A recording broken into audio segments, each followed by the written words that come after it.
Hey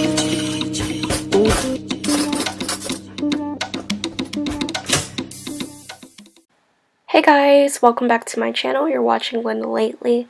In today's video, it is a Vietnamese inspired dish, but with a Laotian take. It's the Lao version of pho that you're going to be learning how to make today. In order to make a rich and flavorful broth, it is imperative to use some beef marrow bones. If you have extra time on your hands, it will be a good idea to roast this for a deeper, slightly more caramelized flavor for your broth. Although I will have to add that I did not do that this time around, I just wanted to throw that suggestion in there for you guys. In order to make your broth more aromatic and fragrant, you are also going to need 1 packet of pho spices, which I did end up toasting on a stovetop. And in this packet, it includes star anise, cinnamon, fennel seeds, cloves, coriander seeds, and black cardamom. And also, in the packet, it does give you a little sachet, I think that's what it's called, where you can put your spices in so it doesn't go everywhere. The next ingredient that you guys will need is called crystal candy, also known as Chinese lump sugar. It's less sweeter than regular sugar, which is why I really like it. You can Google more about how this is made if you're curious about it. I don't want to tell you guys the wrong thing because your girl is not Bill Nye the Science Guy, okay? To intensify the flavors and to make sure that it doesn't taste like just straight water, a lot of people do like to use powdered soup bases in our recipes, and yeah, how much of each ingredient, as always, will be listed in the description box like I always say, and this right here is just showing you guys that this is what it looks like on the inside. Don't be scared of this stuff, it's literally just powder, and a little bit goes a long way. By the way, I also use a little bit of this beef flavor broth mix, and I'm just showing you guys the brand so you guys know what to look for at the store. I do season my broth using fish sauce, and a lot of fish sauce, nukmam, namba, however you want to say it. And a lot of people debate about this on the internet. Some people don't put this in their broth at all and they just use it as a condiment. I use it as both. It's in the broth, and if I need more, it's a condiment too. This might be surprising to some people, but what makes Lao pho different from Vietnamese pho is that we normally put celery into the broth. All the good healthy nutrients is going to be all up in the soup, which is a plus for me. Plus, I like the flavor that it brings to my broth, and I use the whole stalk, so yes, a whole bunch of celery, and then I cut it into thirds, and I wash it really good to rinse all the dirt off. And sometimes the dirt is a little bit stubborn, so I do have to dunk it into some water in a bowl and keep on scrubbing until I feel like it's clean enough, and then I add it into my broth afterwards. To make things more herbaceous, I am going to be using 3 lemongrass stalks, and I am going to be hitting it up a little bit with a pesto to release more flavors. And it looks dirty, but it's not. It's just a little bit crusty because I just thawed it out from the freezer. This is from the backyard. It's just been in there for a little bit.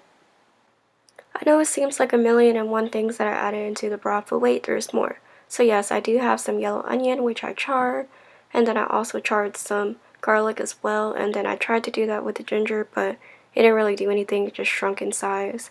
But just know that these ingredients are also equally just as important as everything else that I just previously showed you.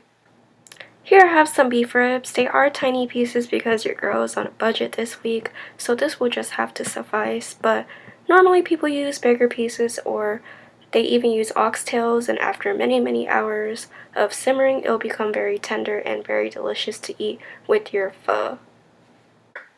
Lao pho typically includes meatballs of some sort inside, and I chose to use beef this time since I am making a beef flavored broth, but I typically like to go with the one on the right since it has the tendon inside, but it's completely up to you and your family and you guys' preference. And like I said, man, we on a budget over here, so I do cut up the meatballs into pieces so that it stretches. And why you gonna need like 5 whole meatballs for? Why are you being so greedy? Like I mentioned earlier, this is a beef pho broth, so why not make it even more beefier by adding some beef ribeye pieces in there as well. So if those little meatballs didn't fill you up, you do have this to put in there as well. Okay, now let's actually start making the broth now. In the pot, I added my beef marrow bones, and I will add the short ribs in there as well. I'm gonna let it simmer for about 20 minutes or so with just enough water to cover all of that, and the goal here is to just clean the bones and get most of the nasty impurities out because you want a clear broth. After 20 minutes have passed, you want to transfer the meat into a sink and just start washing and scrubbing away even more nasty stuff if you find some. Like, I know this step might not be very fun, but it is very important. Like I said, you want the broth to be clear. You don't want no crazy looking stuff to float on top of your broth. So just take your time with this, okay? You don't want to skip this step. After you're done cleaning the bones, you want to put this into a pot and then add 32 cups of water, and this is when the simmering process is going to start. So ideally it is best to do this in a crock pot or a pressure cooker if you have one, but because I am cooking such a large quantity, it's not going to fit. So I'm just going to put this on a stove top and let it go for a minimum of 6 hours. Immediately after adding the bones and ribs into the pot, I do add the rest of the necessary ingredients, which of course were the celery, ginger, garlic, and onion. Also, I do add the spice packet, which I did toast off camera before putting it into the sachet. By the way, you can see that I added the ends of spring onion into the broth because I did slice up the green part as part of the garnish for this dish, and I didn't want to waste it. After 2 hours, that's when I actually start seasoning the broth with the powder, fish sauce, MSG, and sugar lumps. Adjust it accordingly after time because the longer the pho broth simmers, the saltier it gets, so you have to be really patient with this. Go light and gradually add in more seasonings if needed after you taste it. Once 6 hours has passed, you now want to strain the pho because you don't want all the onions and ginger and stuff in there right before serving it. I'm not sure if you guys have noticed, but when comparing this to Vietnamese pho, Lao pho is slightly darker. So that is one of the major other differences that I've noticed between the two. One of the garnishes that I like to use with my pho is green onion. It's cheap, it makes it taste fresh, it's traditional. I also like to use sliced onion as a garnish. It doesn't matter if it's yellow or white onion. And then I put it into a bowl of water with some rice vinegar and sugar because, I don't know, the onion taste is so strong. In addition to the other garnishes that I just showed you, which includes the sliced white onion and the sliced green onion, I also like to put Chinese breadsticks in my pho, and I also like to use Thai basil. Thai basil is just a little sweet if you've never had it before, and a lot of restaurants serve their pho with Thai basil. This is how the Chinese breadsticks come in a packet if you're looking for it in the frozen section of your grocery Asian store. And what you have to do with this is that you have to toast it for a couple of minutes, and then you can slice it into little pieces before serving it. Don't forget to go buy some lime for your pho also. For someone like myself, I do like my pho to be spicy, and it tastes even better when I squeeze a little bit of lime in there too. Last but not least, it is recommended to put some bean sprouts on top of your pho as another garnish. It doesn't really taste like anything at all, to be honest. It's more for the crunch, and it's also another traditional topping. These are the fresh pho noodles that I use. It barely takes any time at all for these to cook, which is why I prefer these over the dried noodles. I don't soak it in water or anything. It's literally ready to go. So I do really like this one versus any other brand. Another very distinct difference between Lao pho and Vietnamese pho is that we have condiments for days. The instant beef paste and the fried chili oil is a must. You can choose to use most of these ingredients or just a couple.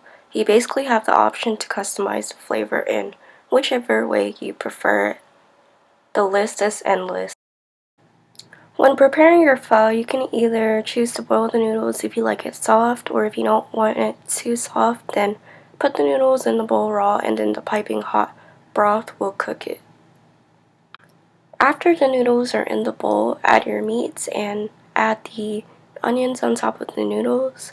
The meatballs should be thawed out and it's already cooked, so don't worry too much about that. However, the ribeye meat is very thin, but it's raw on top of the noodles, so just make sure that your pho broth is hot enough to cook it. Just wait a couple of minutes and allow for that to happen. I also have pieces of the super tender beef rib in my bowl on my left also. Doesn't this look so good though? Yes, it seems like a long process to cook this, but it is very well worth it. Just look at that. Now you can finally tell your friends and family that you learned how to make pho. You finally cracked the code, okay? Thanks to what channel? The Linda Lately channel. This concludes my video, guys. There's nothing else left to show you. I'm about to dig in and have a nice bowl of pho. So if you guys enjoyed this video, please comment down below, like the actual like button for this video, and remember to subscribe because I post every week. Thank you guys so much.